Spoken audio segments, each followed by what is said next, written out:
생명의 떡을 거절한 굶주린 군중이라는 제목으로 함께 말씀을 나누도록 하겠습니다. 예수님께서 이 땅에 오셔서 많은 표적들을 행하십니다. 오늘 본문에서도 2절에서도 그렇고 14절에서도 그렇고 사람들이 예수님께서 행하신 표적을 보았다 이런 기록을 하고 있어요. 보았다 이런 표적을 표현을 하고 있는데, 이 표적은 볼 수 있는 것이다라고 말씀하시는 것이죠. 그리고 보여주시기 위해서 의도적으로 행하신 일이다라고 할 수 있습니다. 그래서 이 표적은 징조, 표시 이런 뜻입니다. 징조. 여러분, 징조라는 말은 언제 씁니까?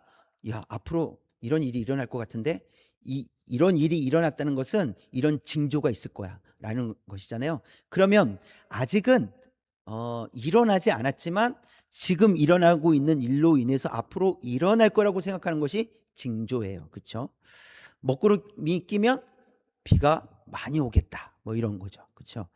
표시가 그런 것이죠. 표시. 그러니까 그래서 쉽게 이야기하면 이 표적이라는 것은 표지판이라고 할 수 있어요. 표지판. 그래서 표지판의 역할은 무엇입니까? 아직 목적지에 도달하지는 않았지만 그 표지판이 가리키는 대로 가면 어떻게 된다는 거예요? 목적지에 이르게 된다라는 의미이잖아요.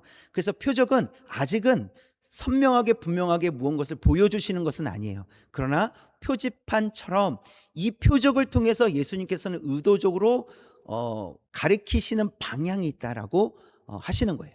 그것을 표적이라고 이야기를 합니다. 오늘 본문에서는 이 보리떡 5개와 물고기 2마리로 5천 명을 먹인 그런 사건을 다루게 됩니다. 그래서 14절에서 이 사건을 표적이라고 표현하고 있어요. 표적. 그렇게 기록을 합니다. 그러니까 오병이어 사건은 예수님께서 의도를 가지고 행하신 일이다. 의도를 가지고 행하신 표적이다라고 할 수가 있습니다.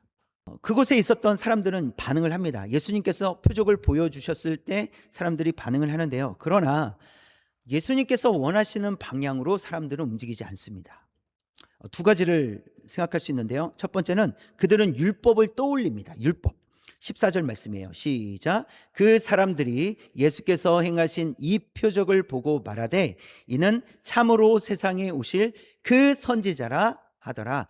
그 선지자라는 란 어디에 나오는 그 선지자냐면 이것은 구약 성경에 나오는 그 선지자를 이야기하는 거예요. 그래서 예수님께서 행하신 표적을 보고 이 유대인들은 그 선지자 아니야? 라고 생각한 거예요. 그 선지자의 기록은 신명기 18장 15절에 있어요. 처음부터 시작.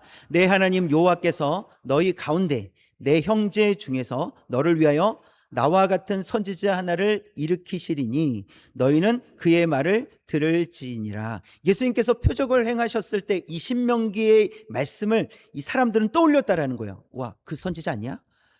나와 같은 선지자 하나를 일으키시리니 너희는 그의 말을 들을지니라. 이제 그 선지자고 우리는 그의 말을 들어야 되겠구나 라는 생각을 했다는 것이죠.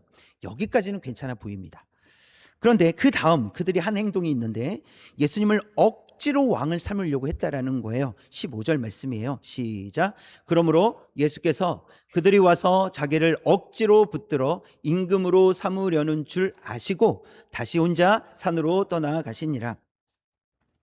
그들이 와서 자기를 억지로 붙들어서 임금 삼으시려는 줄 예수님께서 아셨다라는 거예요. 그들의 마음의 생각을 예수님께서 아셨다라고 말씀하시는 것이죠. 그들은 예수님을 하나님의 아들로 여기기보다는 오병이어로 5천 명을 먹이신 것 때문에 먹고 사는 문제를 해결해 주실 왕으로 삼았으면 좋겠다 이런 생각을 한 거예요. 주님께서 표적을 통해서 가리키시는 방향을 보지 않고 자기들이 원하는 왕으로 삼으려고 했다라는 것이죠. 그런데 그 표적을 보고 무엇을 떠올린 거예요? 그 선지자인데 그 선지자가 해주는 역할이 무엇이냐면 먹고 사는 문제 해결해 줄 수 있다 이렇게 생각한다는 것이죠. 말씀을 떠올린 것은 잘한 일이에요. 그런데 그 말씀을 바르게 해석하지 못했다는 것이 문제예요. 예수님의 의도는 그것이 아니었는데 사람들은 예수님을 먹고 사는 문제를 해결해 주실 분으로 여기고 억지로라도 임금 삼아야 되겠다라고 했다라는 것이죠. 우리에게도 질문을 해보면 우리는 어떻습니까? 우리는 예수님이 왜 필요합니까? 여러분에겐 예수님이 왜 필요합니까? 예수님이 필요한 이유가 여러분 무엇입니까? 오늘 말씀을 통해서 예수님께서 원하시는 방향이 무엇인지 이 질문을 가지고 우리 생각해 보면서 함께 말씀을 나누도록 하겠습니다. 첫 번째 볼까요? 시작. 배부름 속에 굶주림. 예수님은 먼저 제자들의 이 믿음을 단련하기 위해서 오병이어를 사용하시는데요. 5절 말씀을 보시면 시작. 예수께서 눈을 들어 큰 무리가 자기에게로 오는 것을 보시고 빌립에게 이르시되 우리가 어디서 떡을 사서 이 사람들을 먹이겠느냐. 빌립이라는 제자에게 예수님께서 질문을 하신 것이죠. 빌립은 예수님의 질문을 듣고 계산기를 두드립니다. 이 많은 사람들을 먹이려면 한 200데나리온 필요하겠는데요. 라고 이제 이야기를 합니다. 200데나리온은 이 노동자, 일반 노동자의 200일 품삯이에요. 그래서 이것을 그냥 지금으로 환산을 그냥 해보면 하루 열심히 일을 해서 10만 원을 번다. 예를 들어 그러면 200데나리온이면 200일 치니까 얼마가 되는 겁니까? 10만 원로 치면 2천만 원이 되는 것이죠. 그러니까 적은 돈입니까? 많은 돈입니까? 많은 돈이죠. 그런데 지금 이 많은 사람들을 먹이려면 그 정도 금액이 든다는 거예요. 저는 그래서 도시락으로 좀 환산을 해봤어요. 도시락. 요즘에 도시락 얼마 정도 합니까? 뭐 7천원에서 한 만 원 정도 하잖아요. 그래서 나는 좀 맛있는 거 먹고 싶으니까 만 원. 그래서 만 원을 먹이는데 5천 명을 먹였다고 했어요. 그럼 얼마예요? 5천만 원이 들어가는 거예요. 5천만 원이. 이건 좀 비싸다. 너무 많이 측정했다. 5천 원짜리로 바꾸자. 그래서 5천 원짜리로 하면 얼마예요? 2,500만 원이 들어가는 거예요. 그러니까 빌립이 잘 계산한 거죠. 약 5천 원씩, 5천 원 조금 안 되게 계산하니까 2천만 원은 필요하다라고 지금 이야기한 것이거든요. 빌립은 이것은 우리에게 지금 불가능한 일입니다 라고 말하고 있는 거예요. 옆에 있던 베드로의 형제 안드레도 현실적인 이야기를 다루고 있는데요. 9절에 있는 말씀이에요. 시작. 여기 한 아이가 있어 보리떡 5개와 물고기 2마리를 가지고 있나이다. 그러나 그것이 이 많은 사람에게 얼마나 되겠사옵나이까. 지금 안드레도 무엇을 얘기하고 있는 거예요? 우리가 얼마만큼 아이가 갖고 있는 보리떡 5개와 물고기 2마리가 있긴 있지만 이것이 이 사람들을 먹일 수 없습니다. 불가능한 일입니다 라고 그렇게 이야기하는 것입니다. 이 두 제자가 공통적으로 이야기하는 것이 무엇입니까? 이것은 불가능한 일입니다. 이것은 지금 해결할 수 있는 문제가 아닙니다. 우리가 어떻게 할 수 없는 것입니다 라고 이야기하는 것이죠. 예수님께서는 사실 이미 무엇을 어떻게 하실지를 결정하시고 나서 제자들에게 물으신 거예요. 내가 이렇게 해야 되겠다라고 마음에 그런 결정을 하신 다음에 제자들이 어떻게 반응하는지를 알고 싶으셔서 물으신 거예요. 6절 말씀 볼까요? 6절 시작. 이렇게 말씀하심은 친히 어떻게 하실지를 아시고 빌립을 시험하고자 하심이라. 어떻게 하실지를 이미 예수님은 결정을 하셨어요. 이 5천 명에게 다 먹이실 거라고 예수님은 결정하신 거예요. 그리고 나서 제자들에게 물으신 거죠. 어떻게 하면 되겠냐라고 물으신 거예요. 제자들의 반응은 불가능합니다 였어요. 불가능함. 이건 누구도 해결할 수 없는 문제입니다 라고 이야기를 하는 것입니다. 예수님은 이것을 통해서 예수님의 의도는 이 불가능한 문제를 예수님께서 해결해 주신다라는 것을 보여주시기 위함이었다라는 거예요. 불가능하다고 하는 그 문제들을 예수님께서는 가능케 하신다라는 것을 보여주신 것이죠. 또 동시에 제자들의 믿음을 위한 것이라고 했어요.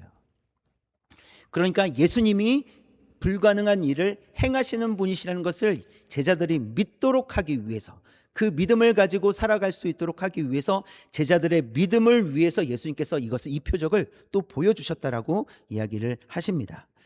제자들은 불가능하니 이제 누가 나서셔야 합니까? 예수님께서 나서야 되는 것이죠.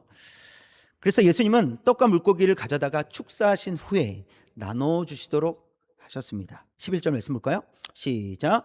예수께서 떡을 가져 축사하신 후에 앉아있는 자들에게 나눠주시고 물고기도 그렇게 그들의 원대로 주시니라. 예수님께서 나눠주시게 하셨는데 얼마만큼 주셨어요? 원하는 만큼 주셨어요. 어떤 사람은 나는 조금만 먹습니다. 조금만 주세요 라고 얘기할 수 있잖아요. 어떤 사람은요, 저 더 주세요 이렇게 얘기할 수 있잖아요.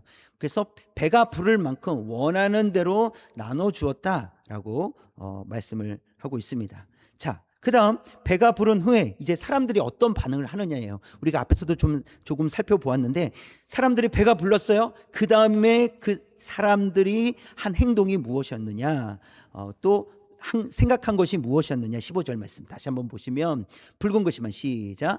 자기를 억지로 붙들어 임금으로 삼으려는 줄 아시고, 그들의 생각 속에 예수님을 억지로 붙들어다가 예수님은 아니신데, 그럴 마음이 전혀 없으신데, 아닙니다, 무조건 임금이 되어 주셔야 됩니다라고 억지로 붙들어다가 임금 삼으려는 줄 아시고, 예수님께서 아셨다라는 거예요. 그들은 예수님을 억지로라도 자신들의 왕을 삼으려고 했다라는 것이죠. 근데 그 이유가 무엇인지가 중요하겠죠. 그 이유가 무엇입니까? 배가 불러서예요. 그 말은 우리가 평생 먹고 사는 문제 고민하지 않아도 되겠구나. 먹고 사는 문제 이분이 해결해 줄 수 있겠구나.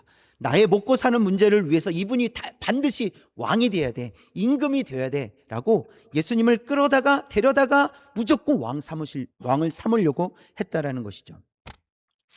19세기 중반에 미국에서 한 광부가 금광을 발견을 했다고 합니다. 그 금광은 평생 쓰고도 남을 만큼의 많은 양이었어요. 그는 매일 금덩어리를 바라보면서 아유, 안 먹어도 배부르다, 이런 생각을 했습니다. 그러나 문제가 있었어요. 그것이 무엇이냐면 그는 사막 한가운데 있었고 마실 물도 먹을 음식도 없었다라는 거예요. 그렇게 하루 이틀 그렇게 지나다가 결국은 금덩이를 끌어안고 거기서 죽을 수밖에 없었다라는 것입니다. 평생 먹고 살 수 있는 돈은 있지만 넘쳐났으나 먹을 것이 없는 거예요. 지금 당장 내가 살 길이 없는 것이죠. 이것은 사실 풍성한 게 아닙니다. 그렇지 않습니까? 분명히 풍성한 금은 있지만 먹고 내가 지금 당장 물도 없고 먹을 음식도 없다면 그것은 풍성한 삶이 아니라는 거예요. 풍성한 것이 아니라 그것은 굶주린 것이라는 것이죠. 솔로몬은 전도서에서 이렇게 말씀을 고백을 하고 있습니다. 전도서 5장 10절 시작. 은을 사랑하는 자는 은으로 만족하지 못하고 풍요를 사랑하는 자는 소득으로 만족하지 아니하나니 이것도 헛되도다. 솔로몬은요 정말 많은 것을 이게 취한 사람, 가져본 사람입니다. 은도 많이 가져봤고 금도 많이 가져봤고 풍요를 누려봤던 사람입니다. 그런데 그런 이 솔로몬의 입에서 나오는 마지막 말이 무엇입니까? 이것도 헛되도다라고 이야기하는 것이에요. 사실 은을 가져본 사람들은요 더 많은 은을 가지려고 합니다. 풍요를 누려본 사람들은 더 많은 풍요를 누리고 싶어 합니다. 그래서 만족은 잠시뿐이라는 거예요. 다 헛되다는 거예요. 내가 그것으로 인해서 만족을 얻는 것처럼 보이지만 아니라는 거예요. 더 큰 만족을 얻기 위해서 더 이러면서 살아간다는 것이죠.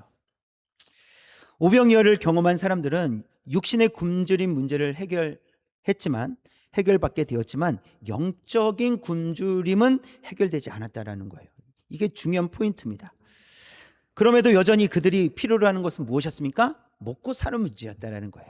예수님이 왜 필요했다고요? 먹고 사는 문제 때문에, 내가 지금 배불렀기 때문에 이 상태, 내 배부른 상태를 유지하기 위해서 예수님이 필요했다라는 거예요. 정작 예수님 안에 있는 생명을 붙잡는 사람은 아무도 없었다라는 것이 말씀을 통해서 우리에게 가르쳐 주십니다. 유대인들은 그렇게 배를 채우기 위해서 예수님을 따라다녔지만 당시 사람들은 떡만 먹고 돌아갈 뿐 예수님 안에 있는 생명은 먹지 못했습니다. 그들은 배불렀지만 영적으로 굶주린 상태였다라고 할 수가 있습니다. 여러분, 이렇게 예수님 안에 있는 생명을 먹지 못하면 일어나는 현상이 어떤 것이겠습니까? 이 6장에 있는, 우리가 15절까지 읽었는데 6장이 좀 길게 있는데 6장 66절에 나옵니다. 66절 시작. 그때부터 그의 제자 중에서 많은 사람이 떠나가고 다시 그와 함께 다니지 아니하더라. 예수님을 따라다녔던 사람들이 예수님을 떠나기 시작했다라는 거예요. 이 떠나고 있는 사람들은 사실 예수님의 표적을 보았던 사람들이고요, 예수님의 주신 떡을 먹었던 사람들이고 물고기도 먹었던 사람들이에요. 그리고 그 사람들은 예수님이 그런 것이 좋아서 따라다니고 있었던 사람들이죠. 그런데 사람들의 입장에서 나는 이 예수님이 우리에게 먹고 사는 문제를 해결해 주셨으면 좋겠는데 언젠가부터 자꾸 십자가 얘기하는 거예요. 죽음에 대한 이야기를 하시는 거예요. 고난, 희생, 이런 얘기들을 자꾸 하시는 거예요. 마음에 들지 않는 것이죠.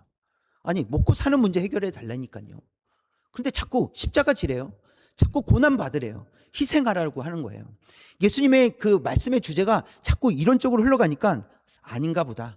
내가 원하는 메시아가 아니야. 라고 사람들은 그렇게 예수님께로부터 돌아섰다라고 이야기하는 것입니다. 그들은 분명 예수님께서 주시는 떡과 물고기를 먹고 배불렀잖아요. 그런데 문제는 영적으로는 굶주린 상태였다는 것이죠.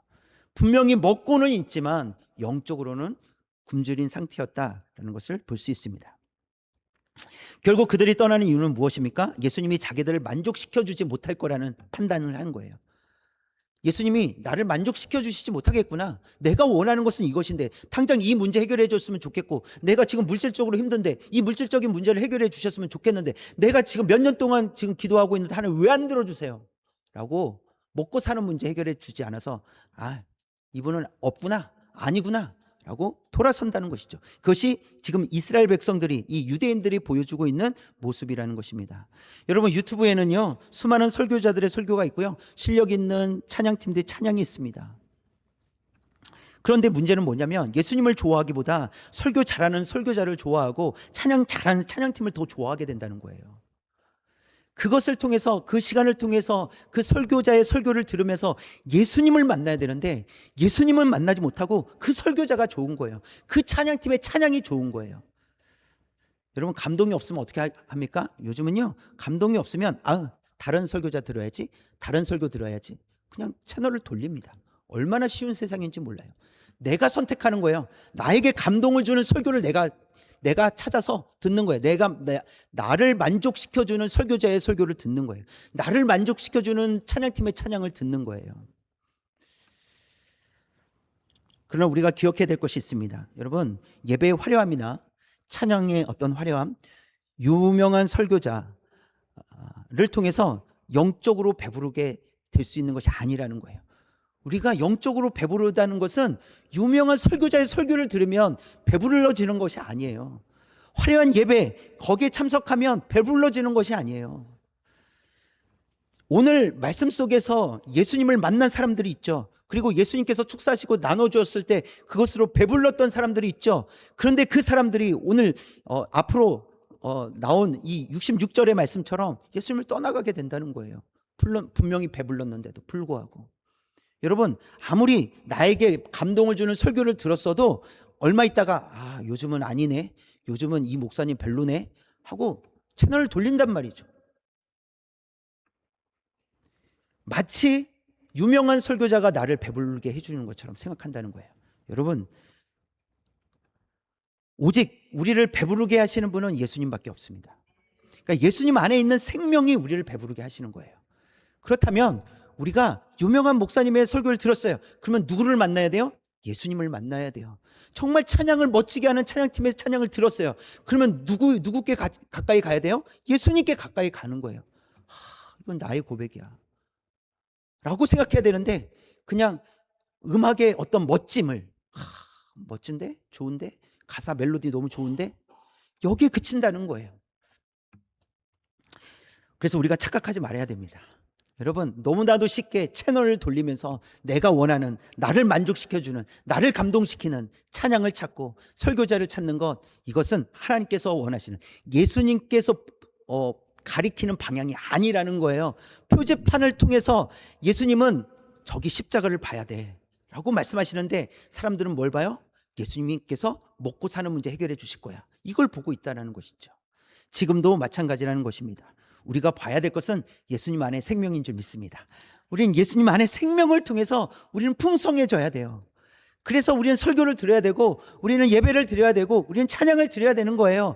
그래서 그 시간을 통해서 예수님을 만나고 예수님으로 인해 풍성해진다면 그것은 우리가 누리는 하나님의 은혜인 줄 믿습니다. 그래서 두 번째 시작. 왕관을 거절하고 가시 면류관을 쓰신 예수님. 사람들은 예수님을 억지로라도 왕을 삼아야겠다고 생각을 했죠. 그러나 예수님은 어떻게 하셨습니까? 15절 마지막 부분 보시면 시작. 다시 혼자 산으로 떠나가시니라. 예수님께서는 홀로 되는 것을 즐겨 하셨을까요? 예수님은 난 좀 내성적인 사람이라 사람들이 많이 있으면 싫어해요. 그래서 나는 혼자 있는 걸 좋아해요. 예수님이 그런 성향이라서 혼자 산으로 가셨을까요? 그런 게 아닙니다. 예수님의 행동은 하나님의 뜻을 위해서라는 거예요. 사실 많은 사람들에게 인기를 얻는 게 그게 뭐가 나쁩니까? 많은 사람들이 나를 좋아하면 기분 좋은 일이죠. 내가 한마디 하면 사람들이 그렇게 하겠다고 막 따라주면 얼마나 행복하고 좋습니까? 그러나 예수님이 좋다고 이렇게 따라오는 사람들, 그들의 뜻을 위해서 예수님이 살지 않으셨습니다. 무엇을 위해 사셨습니까? 하나님의 뜻을 위해서 사셨다는 거예요. 그래서 하나님의 뜻과 다른 것은 거절하고 거부하셨다는 거예요. 이것은 하나님의 뜻이 아닙니다. 이것은 하나님이 원하지 않으신 일입니다. 하나님의 뜻은 이 길입니다.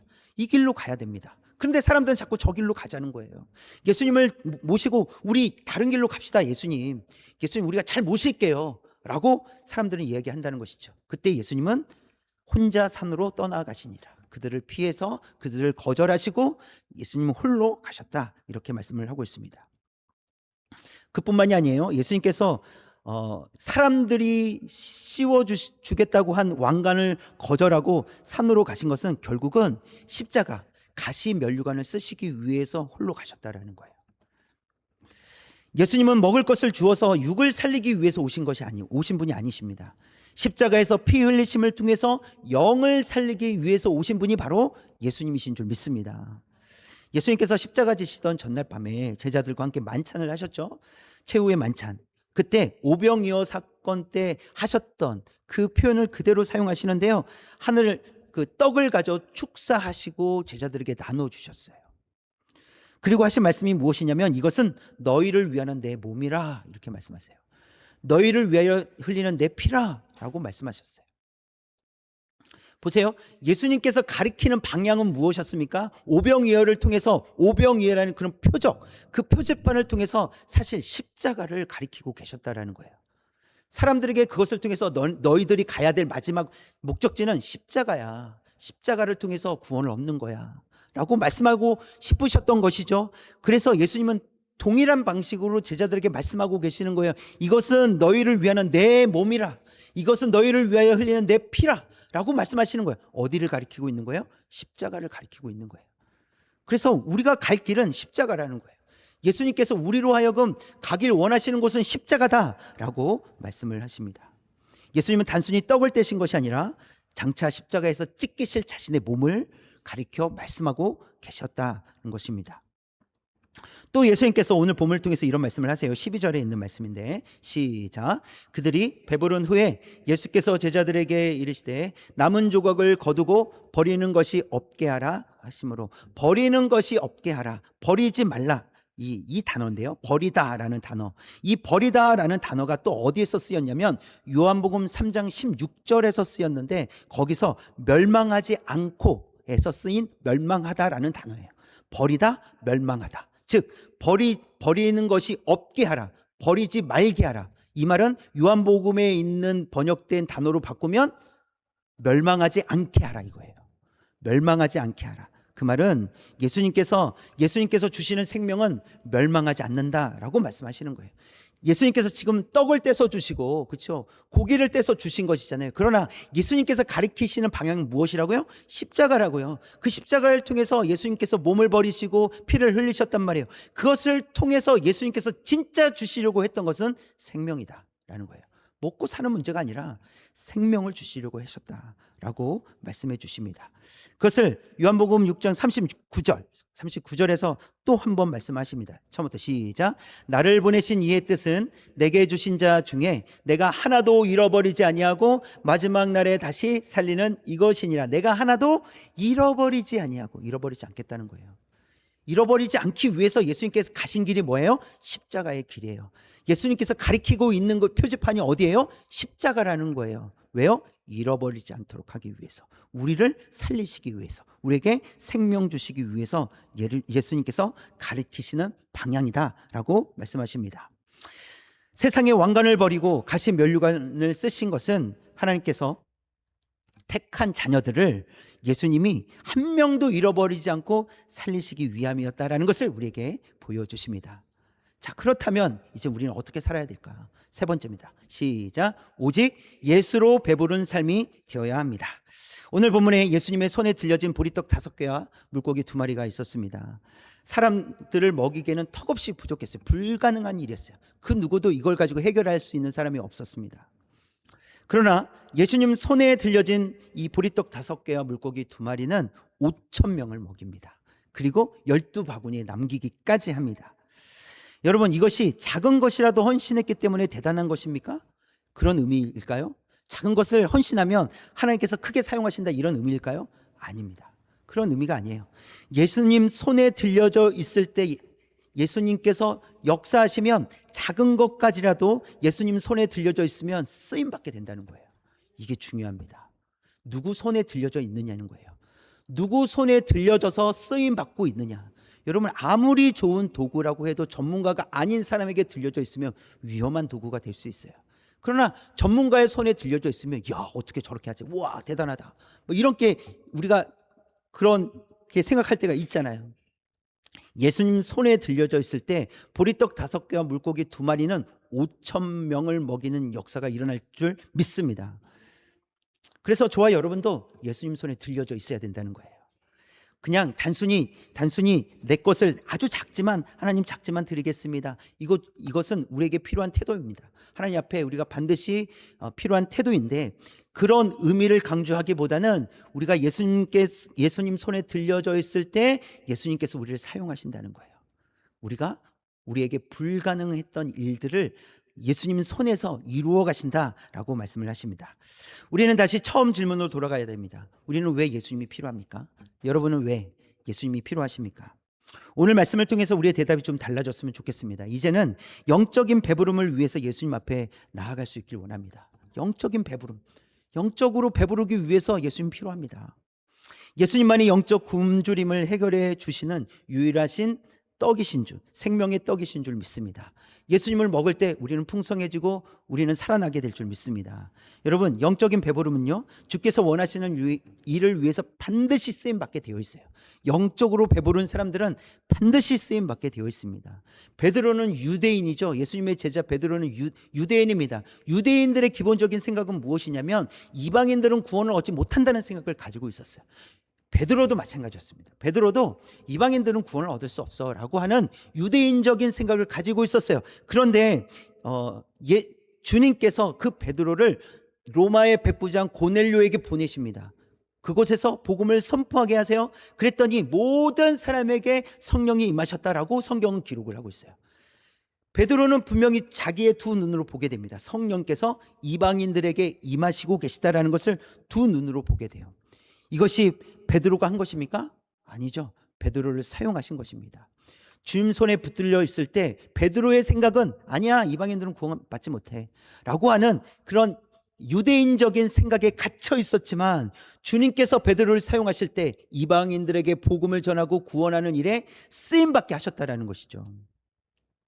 여러분, 영적인 배부름은 나를 채워줄 설교, 나를 채워줄 찬양을 찾아다니는 것이 아닙니다. 그래서 내가 체험받는 것이 아니에요. 예수님으로 인하여 우리는 이게 풍성해져야 된다는 거죠. 예수님 한 분만으로 만족해야 된다는 거예요. 그 말은 무슨 말이냐면, 이미 예수님께서 나를 구원하여 주셔서 하나님의 자녀가 되게 하심, 이거 하나만으로도 우리는 예수님으로 인해서 만족할 수 있는 성도가 되어야 된다는 것입니다. 그런데 보너스로 뭘 주세요? 우리가 말씀을 읽을 때마다 또 다른 은혜를 얻게 하시는 거예요. 말씀을 들을 때마다 그 말씀을 깨닫고 살아갈 힘을 또 보너스를 주신다는, 이게 보너스예요, 보너스. 그런데 우리는 더 많은 것을 얻어야만, 더 많은 설교를 들어야만 뭔가 더 충만해지고 풍성해진다고 생각하는 거예요. 이미 우리는 풍성한 줄 믿습니다. 그런데 이미 풍성하지만 우리가 이 땅에서 살아가는 것이 쉽지 않기 때문에 우리를 더 풍성하도록 하기 위해서 주님께서 이 땅에 오셔서 또 우리에게 말씀하시고 말씀을 통해서 우리에게 가르쳐 주신다는 것이죠. 그래서 우리가 자꾸 나를 채워줄 무언가를 찾아다니는 것이 아니라 우리가 예수님 한 분만으로 만족합니다. 저는 예수님께로 나아가겠습니다, 예수님을 바라봅니다 하고 예수님을 통해서 영적 배부름이 있어야 된다는 거예요. 설교를 100번 1000번 들어보십시오. 그래서 변화되는 것이 아닙니다. 예수님을 만나야 변화가 일어납니다. 예수님의 말씀이 들려져야 변화가 일어나는 거예요. 지식이 아닙니다. 마음의 변화예요. 하나님께서 마음을 이렇게 그냥 툭 치듯이 이렇게 툭 치시면 그렇구나 하고 깨닫는 거, 이게 은혜란 말이죠. 영적 배부름은 거기서 오는 거예요. 그러면 영적 배부름이 있는 사람은 이제 어떤 삶을 살아갑니까? 순종하는 변화된 삶을 살아가게 된다는 것이죠. 베드로처럼 그는 아니야, 이방인들은 바뀌지 않아, 이방인들에겐 구원이 없어 라고 했던 그 베드로를 통해서 하나님께서 역사하신 것처럼, 그래서 아니었구나, 하나님께서는 이방인들에게도 구원을 베푸시는구나, 이렇게 생각을 바꾸신다는 거예요. 그리고 그 일을, 그 사역을 감당할 수 있도록 베드로에게 순종하게끔 하시고 또 그 길을 계속해서 걸어갈 수 있도록 은혜를 베풀어 주셨다는 것이죠. 그래서 베드로뿐만 아니라 예수님의 제자들은 복음을 들고 나아갈 수 있게 되었다는 사실입니다. 예수님으로 충만한 사람들은 베드로처럼, 제자들처럼 그렇게 삶을 살아가게 될 줄 믿습니다.